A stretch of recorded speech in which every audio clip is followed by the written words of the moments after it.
교과서에 충실한 교과 토익 여디디아의 교충 교토 시간입니다. 오늘은 제10과 마지막 때라는 제목으로 하나님 말씀을 함께 연구하겠습니다.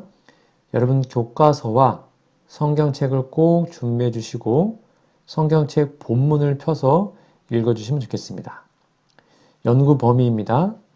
마가복음 12장 41절에서 44절, 마가복음 13장 1절에서 32절, 다니엘 9장 24절에서 27절, 다니엘 7장 25절, 데살로니가전서 4장 13절에서 18절에 있는 말씀입니다. 성경 본문 꼭 펴서 읽어주세요. 기억절입니다. 그때 인자가 구름을 타고 큰 권능과 영광으로 오는 것을 사람들이 보리라. 또 그때에 그가 천사들을 보내어 자기가 택하신 자들을 땅 끝으로부터 하늘 끝까지 사방에서 모으리라. 마가복음 13장 26절, 27절 말씀입니다. 기억들 노래 들으시고 이어서 말씀 연구를 진행하겠습니다.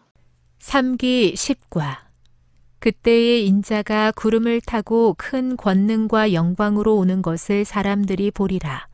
또 그때에 그가 천사들을 보내어 자기가 택하신 자들을 땅끝으로부터 하늘 끝까지 사방에서 모으리라. 마가복음 13장 26, 27절.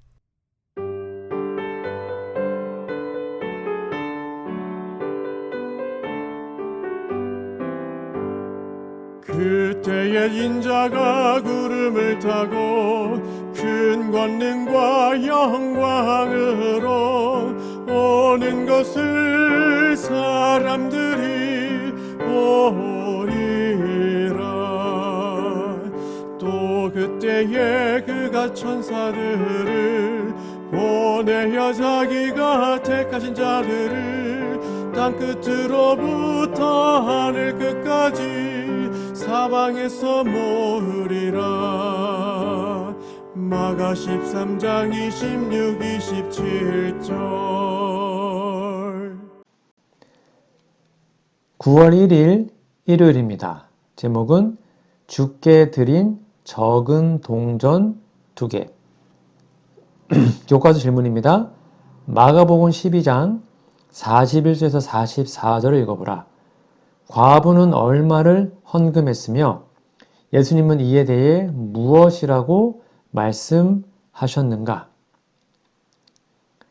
이 가난한 과부는 2렙돈을 헌금함에 넣었습니다.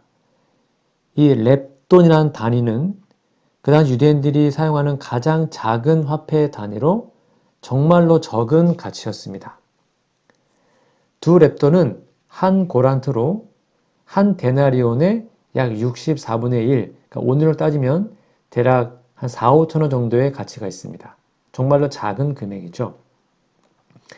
예수님은 가난한 과부의 헌금에 대해 제자들에게 중요한 교훈을 주셨습니다.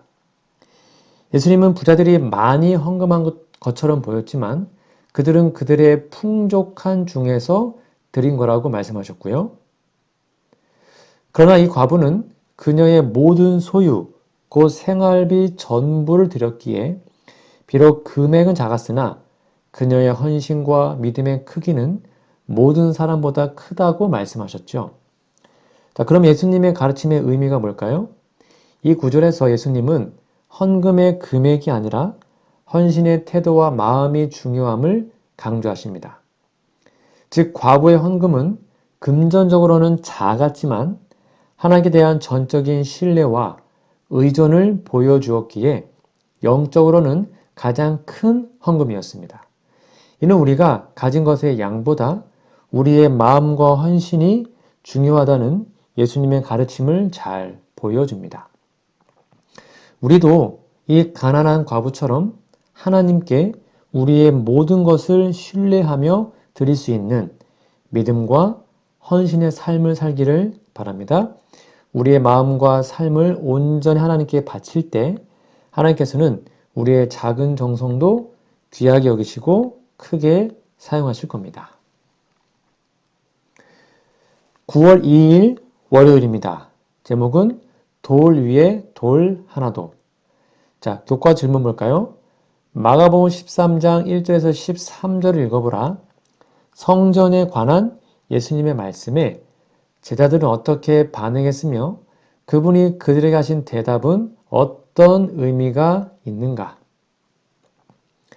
1절, 2절 볼까요? 예수님이 성전을 떠나가실 때 제자들 중 한 명이 성전의 웅장한 건축물과 돌들을 가리키며 선생님 보소서 이 돌들이 어떠하며 이 건물들이 어떠하니까라고 말했어요. 제자들은 성전의 웅장함과 아름다움의 깊은 인상을 받고 그것을 예수님에게 자랑스럽게 언급했습니다. 당시 유대인들에게 성전은 매우 중요한 신앙의 중심지였고 하나님의 임재와 영광의 상징이었습니다. 따라서 제자들은 성전이 파괴될 거라고는 상상도 하지 못했던 겁니다. 거기에 대한 예수님의 대답이 2절부터 13절까지입니다. 하나의 좋은 설교이죠.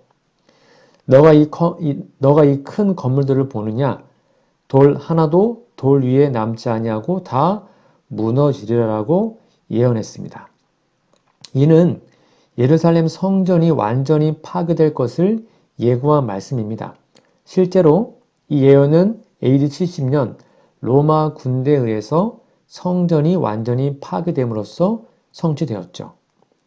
자, 3절, 4절은 다시 한번 제자들의 질문이죠. 이 감람산에서 예수님과 함께 앉아 있을 때 베드로, 야고보, 요한, 안드레가 조용히 물어봅니다. 우리에게 이르소서 어느 때에 이런 일이 있겠사오며 이 모든 일이 이루어지려 할 때에는 무슨 징조가 있습니까? 제자들은 성전 파괴의 시기와 징조에 대해서 구체적으로 알고자 했습니다. 이때 예수님의 경고와 권면이 5절부터 나오는데요. 첫 번째 5절, 6절입니다. 미혹입니다. 즉 사람의 미혹을 받지 않도록 주의하라고 하시면서 많은 사람이 자신의 이름으로 와서 자기가 그리스도라고 주장하며 많은 사람을 미혹할 것이라고 경고했죠. 오늘날도 이 경고는 유의합니다. 그리고 7절, 8절은 뭡니까? 전쟁과 재난의 징조죠. 예수님은 전쟁, 지진, 기근 여러 가지의 재난들이 일어날 것이나 이건 재난의 시작일 뿐 끝은 아니라고 말했습니다. 그리고 9절부터 13절은요. 핍박에 대한 경고입니다. 예수님은 제자들이 자신의 이름 때문에 박해를 받을 것이며 공회와 회당에 끌려가 고난을 당할 것이라고 예고하셨습니다.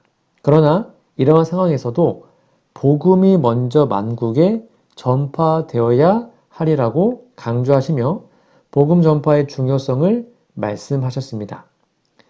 이 제자들이 성령의 인도하심을 따라 증언할 것이며 끝까지 견디는 자는 구원을 받을 거라고 하셨죠. 이러한 예수님의 대답의 의미가 무엇일까요? 예수님 대답은 단순히 성전의 파괴를 예고하는 것 이상의 의미를 담고 있습니다. 바로 예수님은 제자들에게 앞으로 있을 세상 종말의 징조와 고난의 시기를 준비하라고 하신 겁니다. 즉 예수님은 그분의 재림 전 세상에 일어날 징조들을 설명하시고 제자들과 모든 신자들이 이러한 징조들을 보고 흔들리지 않고 신앙을 지켜야 할 것이라고 강조했죠. 바로 핍박 속의 인내와 믿음을 강조하십니다. 예수님 제자들이 고난과 박해를 받을 것이지만 이런 상황 속에서도 끝까지 인내하며 복음을 전파할 것을 명령하셨습니다. 이는 모든 신자들이 어려운 상황에서도 하나님을 신뢰하며 믿음을 지킬 것을 교훈하고 있습니다. 그리고 복음 전파의 사명이죠. 예수님은 모든 민족에게 복음이 전파될 것을 강조하셨습니다. 이는 성도의 사명과 그리스도인으로서 세상에 대한 책임을 분명히 하는 말씀입니다. 우리는 예수님의 말씀을 통해 종말의 때를 준비하며 항상 깨어 있어야 함을 배웁니다. 예수님께서 말씀하신 징조들이 성취되는 이때에 우리는 세상의 유혹과 어려움 속에서도 끝까지 믿음을 지키고 복음을 전파하는 사명을 충실히 감당해야 할 것입니다. 9월 3일 화요일입니다. 제목은 멸망에 가증한 것. 자, 교과서 질문 볼까요? 마가복음 13장 14절에서 18절 읽어보라. 예수님은 멸망에 가증한 것이 무엇을 가리키는지 알 수 있는 어떤 단서를 주셨는가? 이 멸망에 가증한 것이라는 표현은요, 다니엘 9장 27절, 다니엘 11장 31절, 다니엘 12장 11절에 나옵니다. 이 다니엘서는 이 가증한 것이 성소를 더럽히고 예루살렘의 파멸을 예고하는 상징으로 묘사되었다고 기록합니다. 이러한 맥락에서 예수님은 멸망에 가증한 것을 예루살렘 성전의 파괴와 연관시킨 겁니다. 특히 예수님은 이 예언이 이루어질 때의 징조로 서지 못할 곳에 선 것으로 구체적으로 말씀하셨습니다. 이는 유대인들이 로마 군대의 침략으로 인해 예루살렘이 로마군에 의해 포위되는 때를 가리킵니다. 로마 군대가 성전에 서지 못할 곳, 즉 거룩한 땅에 서게 되는 것이 바로 멸망에 가증한 것의 성취인 거죠. 예수님은 다니엘의 예언을 언급하시면서 그 예언이 예루살렘의 멸망과 관련하여 이루어질 것을 경고하신 겁니다. 바로 로마 군대의 깃발이 거룩한 땅에 서는 것은 곧 성소의 모독이요 멸망의 징조였던 것이죠. 영감의 글에도 멸망에 가증한 것이 로마 군대가 예루살렘을 포위할 때 그들이 세운 로마의 우상적인 깃발들, 또 진짜 우상을 갖고 다녔거든요. 그런 것들을 가리킨다고 해석합니다. 즉 로마 군대가 성전 가까이에 서게 됨으로써 이는 성소를 더럽히는 행위로 간주되며 이는 예루살렘의 파괴가 임박했음 알리는 징조였던 겁니다. 우리 재림교회 주석은 마가복음 13장 14절에 멸망에 가증한 것을 다니엘의 예언과 연결시켜 해석하며 예루살렘 파괴되기 전에 일어날 사건으로 봅니다. 즉 이러한 모든 것들은 역사적으로 해석하는 겁니다. 이 사건이 기원 후 70년, AD 70년에 로마 제국에 의해서 예루살렘이 파괴될 때 성취된 겁니다. 이것은 예수님께서 경고하신 도망에 대한 필요성을 강조하고 그 당시 그리스도인들이 이 예언을 이해하고 다 탈출해서 AD 70년에 망할 때 그리스도인은 단 한 명도 죽지 않았습니다. 예수님 이를 통해서 제자들에게 예루살렘의 멸망이 다가오고 있음을 경고하셨으며 그 징조를 보고 즉각적인 피신을 하라고 권고했습니다. 지체하지 말라 그랬죠. 우리는 예수님의 경고를 통해 다가올 어려운 시기와 징조들을 미리 준비해야 합니다. 멸망에 가증한 것에 대한 예수님의 예언은 우리에게 항상 깨어있고 기도하며 믿음을 굳건히 지킬 것을 촉구합니다. 그리고 마지막 때에 멸망에 가증한 것은 일요일 시험령입니다. 그 일요일 시험령이 떨어지면 그때 우리는 즉각적으로 지체하지 않고 대도시를 떠나야 합니다. 꼭 기억하시면 좋겠습니다. 밑에 있는 질문입니다. 다니엘 9장 26절, 27절 읽어보라. 기름 부음을 받은 자 누구이며 장차 올 한 왕은 누구인가? 여기 기름 부음을 받은 자는 히브리어로 마시아흐, 즉 메시아라는 겁니다. 즉 다니엘서 9장에서 기름 부음을 받은 자는 예수 그리스도를 가리키고 있죠. 다니엘 9장의 예언은 이스라엘 백성의 구속과 회복을 다루고 있습니다. 70일의 예언에서 62일의 후에 기름 부음을 받은 자가 끊어질 것이라고 예언은 예수님 십자가에서의 죽음을 예고하는 것으로 해석되고요. 예수님은 그의 공생 중에 하나님의 기름 부음을 받은 자로서 그의 사역을 통해 인류의 구속을 이루셨고 궁극적으로 십자가에서 희생당하셨습니다. 엘렌 화이트는 예수님을 기름 부음을 받은 자로 명확히 지목합니다. 다니엘 예언 예수님의 탄생과 죽음, 그리고 그가 세상에 가져온 구속의 사역과 직접적으로 연결된다고 설명하는 것이죠. 즉 장차 올 군주는 다니엘 9장 62절에서 한 왕의 백성이 성읍과 성소를 회복할 것이라고 하는 언급된 부분과 연결되는데요. 여기에 장차 올 군주는 일반적으로 로마 제국의 티투스 장군을 가리킨다고 해석됩니다. 즉 역사적으로 보면 AD 70년 로마 군대는 티투스 장군의 지휘 아래 예루살렘을 포위하고 성전을 파괴했습니다. 이는 다니엘의 예언과 일치하는 사건으로 로마 군대가 예루살렘을 파괴하고 유대인들을 흩어지게 한 겁니다. 이 사건은 유대 역사의 아주 중요한 전환점이 되었고 다니엘의 예언을 문자적으로 성취한 사건입니다. 정리하면 다니엘 9장 26절 27절에서 기름 부음을 받은 자는 예수 그리스도, 장차 올 군주는 예루살렘 성전을 파괴한 로마의 티투스 장군을 가리킵니다. 예수님의 죽음과 로마 제국에 의한 예루살렘 파괴는 다니엘 예언의 성취입니다. 이 예언은 우리에게 하나님의 구원의 계획이 오랜 시간 동안 신실하게 이루어지고 있음을 상기시켜줍니다.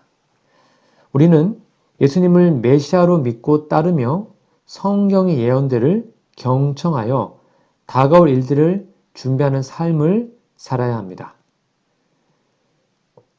하나님께서 말씀하신 예언의 말씀이 반드시 성취될 것이며 우리는 이러한 예언을 통해 더욱 주님을 신뢰하고 그분의 길을 따르며 살아가기를 간절히 바랍니다.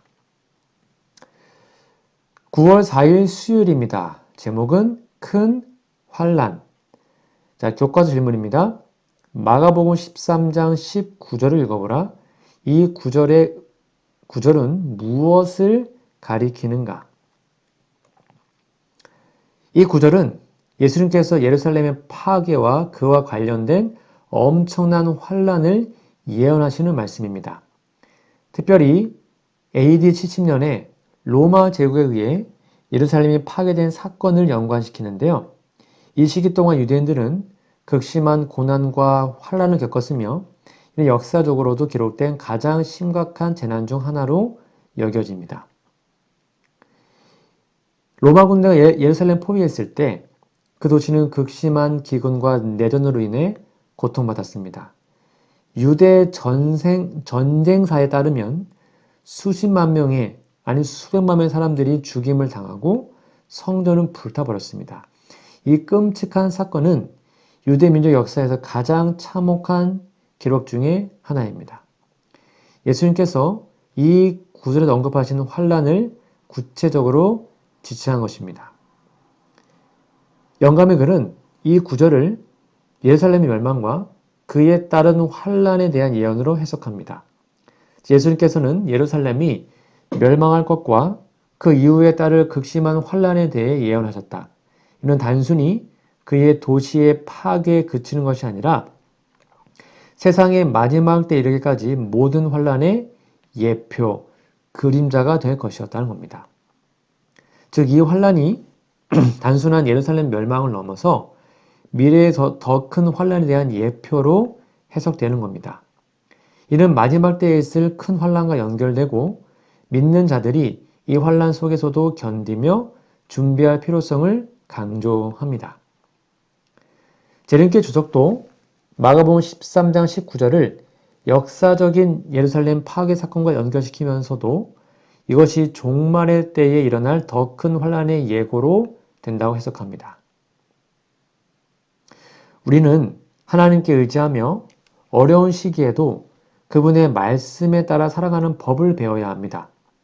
예수님께서 경고하신 대로 언제나 깨어서 기도하며 하나님의 보호와 인도를 간구해야 할 것입니다. 주님 안에서 우리를 보호하시는 하나님의 은혜를 기억하며 어떠한 환난 속에서도 주님을 신뢰하는 신앙을 가지기를 간절히 바랍니다. 밑에 있는 두 번째 질문입니다. 마가복음 13장 20절에 23절을 읽어보라. 박해의 시기 하나님께서는 당신의 백성에게 어떤 소망을 주셨으며 박해가 끝나갈 때와 관련해 어떤 경고를 주셨는가? 첫 번째는 환난 중의 소망입니다. 즉 하나님이 택하신 자들을 위해서 보호한다는 것이 20절에 나옵니다. 20절은 하나님께서 택하신 자들을 위해서 환난의 날들을 줄일 것이라는 소망을 제공합니다. 예수님은 그 날들을 감하셨다고 말씀하심으로써 하나님께서 환난의 기간을 단축하심으로 택하신 자들이 견딜 수 있도록 약속하신 겁니다. 여기서 말하는 환난은 한때, 두때, 반때, 1260일을 말합니다. 이는 믿는 자들이 고난 중에서도 하나님의 보호와 은혜를 받을 것이라는 약속을 의미합니다. 하나님께서는 택하신 자들을 위해 환난의 기간을 줄이신다는 것은 하나님의 주권적인 보호와 자비를 나타냅니다. 하나님께서는 그분의 백성들이 완전히 파멸되지 않도록 하시며 그들이 견딜 수 있도록 은혜를 베푸십니다. 그리고 경고하시죠. 바로 거짓 그리스도들과 거짓 선자들에 대한 경고입니다. 21절부터 23절은 예수님은 그리스도인들이 환난의 시기 동안에 거짓 그리스도들과 거짓 선지자들에 의해서 미혹되지 않도록 경고하십니다. 예수님은 보라, 그리스도가 여기 있다 혹 저기 있다 하여도 믿지 말라고 경고하십니다. 거짓 그리스도들과 선지자들은 사람들이 고난과 환난 속에서도 구원을 찾고자 하는 마음을 이용하여 자신들을 그리스도라고 주장하거나 거짓된 표적과 기사를 보여줄 겁니다.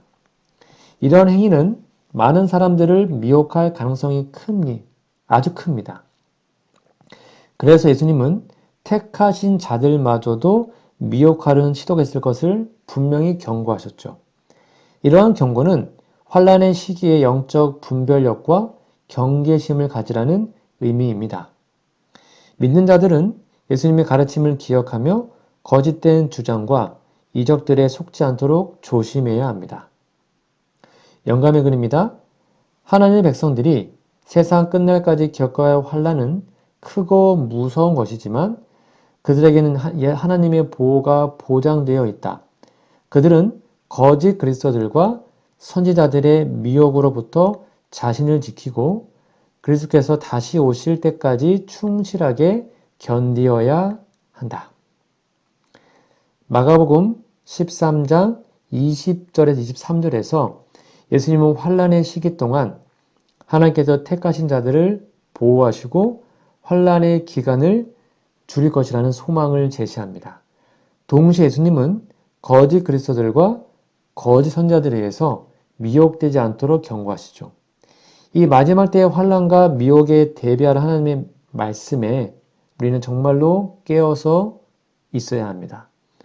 하나님께서는 그의 백성들에게 환난 중에도 소망을 주시며 그들이 영적 분별력을 가지고 믿음을 지키며 끝까지 견디기를 원하십니다. 우리는 하나님께 주시는 소망을 붙잡고 그분의 경고에 귀 기울이며 영적으로 깨어있는 삶을 살아야 합니다. 주님의 은혜와 보호하심을 믿고 의지하며 어려운 시기에도 신앙을 굳건히 지키며 끝까지 승리하는 우리 모두가 되기를 간절히 바랍니다. 9월 5일 목요일입니다. 제목은 인자의 임하심. 자, 교과서 질문입니다. 마가복음 13장 24절에서 32절 읽어보라. 이 구절은 어떤 위대한 사건을 이야기하고 있는가? 이 구절들이 가리키는 큰 사건 예수님의 재림이죠. 24절부터 32절은 예수님의 재림과 세상의 종말에 대해서 예언하고 있습니다. 이 구절들에서 다뤄지는 주요 사건들은 다음과 같습니다. 24, 25절 바로 해가 어두워지고 달이 빛을 내지 아니하며 별들 하늘에서 떨어지고 하늘에 있는 권능들이 흔들리는 우주적 사건들이 일어날 것이라고 말씀하십니다. 이 사건은 1800년대 재림 운동 때에 이미 일어났고요. 종말의 때에 한 번 더 일어날 겁니다. 이 사건들은 성경의 다른 종말적 예언서들, 특별히 요엘서 2장 31절과 이사야 13장 10절과도 일치하며 예수님의 재림을 앞두고 일어날 징조들로 해석할 수 있죠. 26절에 보면 인자의 재림이 나옵니다. 예수님이 큰 권능과 영광으로 구름을 타고 오실 것이라고 예언하십니다. 이는 예수님의 두 번째 오심, 즉 재림을 가리키는데요. 예수님은 자신의 재림이 영광스럽고 위험 있는 사건이 될 것이라고 말씀하십니다. 예수님의 재림은 모든 인류가 목격할 전 우주적인 사건입니다. 27절은 택하신 자들의 모음인데요. 예수님은 그분이 재림하실 때 천사들을 보내어 택하신 자들을 땅 끝으로부터 하늘 끝까지 사방에서 모으실 것이라고 말씀하십니다. 이는 구원받은 자들이 하나님께로 인도될 것을 의미합니다. 재림 시에 의인들이 구원받아 하나님과 함께 영원히 살게 될 것입니다. 그리고 28절과 29절은 무화과 나무의 비유인데요. 이 비유는 종말의 징조들이 나타날 때 그 시기가 가까워졌음을 알리기 위해 사용된 비유입니다. 무화과 나무의 가지가 연해지고 잎사귀를 내는 것은 여름이 가까운 것을 알리는 것처럼 종말의 징조들이 나타나면 예수님의 재림이 가까웠다는 것을 알 수 있다는 거죠. 그리고 30절에서 32절은 재림의 시기입니다. 즉, 이 세대가 지나가기 전에 이 일이 다 이루리라고 말씀하시면서 종말 사건들이 가까운 미래에 일어날 것임을 시사하십니다. 여러분, 그러나 예수님은 재림의 정확한 날짜와 시각은 아무도 알지 못하며 오직 아버지만 아신다고 분명히 말씀하십니다. 이는 그리스도인들에게 항상 깨어서 준비하고 있어야 한다는 메시지를 전하는 것이죠. 엘렌 화이트는 이 구절들을 주로 예수님의 재림과 관련하여 해석합니다. 그녀는 종말의 징조들을 주의 깊게 살펴보며 예수님의 오심이 가까워졌음을 인식하라고 강조하죠. 여러분, 예수님께서 다시 오실 그날은 모든 인류의 역사에서 가장 중요한 날이 될 것입니다. 우리는 이 소망을 마음에 간직하고 그분의 재림을 기다리며 살아야 합니다. 하나님의 말씀을 신뢰하고 그 말씀에 순종하며 언제든지 그분을 맞이할 준비가 되어 있는 삶을 살아야 합니다. 주님께서 다시 오실 때 우리의 신앙이 시험을 견디고 영원한 생명을 얻을 수 있도록 우리 모두 항상 깨어있고 준비되기를 간절히 바랍니다. 오늘은 제10과 마지막 때라는 제목으로 하나님 말씀을 함께 나눴습니다. 여러분, 연구 범위 성경 본문을 꼭 펴서 읽어주시고 기억절도 외워주시면 감사하겠습니다. 우리 다음 주에는요, 제11과 붙잡히시고 신문 받으심이라는 제목으로 은혜의 말씀 나누겠습니다. 그럼 다음 주까지 건강하시고요. 우리 기도하고 마치겠습니다. 하늘에 계신 아버지, 겉으로 드러난 것보다 마음을 살피시는 주님, 우리 사정을 아시고 이해하심을 감사합니다. 삶의 어려움으로 주 앞에 부족한 때가 많지만 우리 마음을 온전히 주님께 드리기를 원합니다. 하늘에 소망을 주시며 용기와 은혜를 더하여 주옵소서. 마지막 때에 어떤 일이 일어날는지 생각하면 저희도 제자들처럼 알 수 없는 두려운 마음이 듭니다. 무엇보다 약속하신 성령님을 우리 마음에 보내주셔서 용기를 주시며 하나님을 위해서 굳게 설 수 있도록 믿음을 더하여 주옵소서. 우리에게 자세한 권면 주셔서 감사합니다. 읽고 보는 자는 깨달으리라 라는 말씀이 유의하게 도와주시고 주의 말씀에 더 집중하게 하옵소서. 분주한 생애 가운데 있지만 시간 낼 수 있게 도와주시고 열심을 회복하게 인도하여 주옵소서. 고난을 말하면서 그것이 감하여질 것이라는 말씀에 감사합니다. 우리도 각자 겪는 삶의 고난이 있지만 주께서 그것을 감해 둔다는 그 믿음으로 주님의 때를 기다리게 하옵시고 우리의 삶에 소망을 더하시고 함께하여 주옵소서. 주님께 다시 오신다는 약속을 매일 생각하게 하옵소서. 주님이 주신 분명한 약속을 잊고서 하루를 살 때가 많습니다. 속히 오시겠다는 주님의 약속을 고대하게 하시고 재림이 가까운 것을 알고 실천하는 삶 살 수 있도록 도와주시옵기를 예수님의 이름으로 기도합니다. 아멘.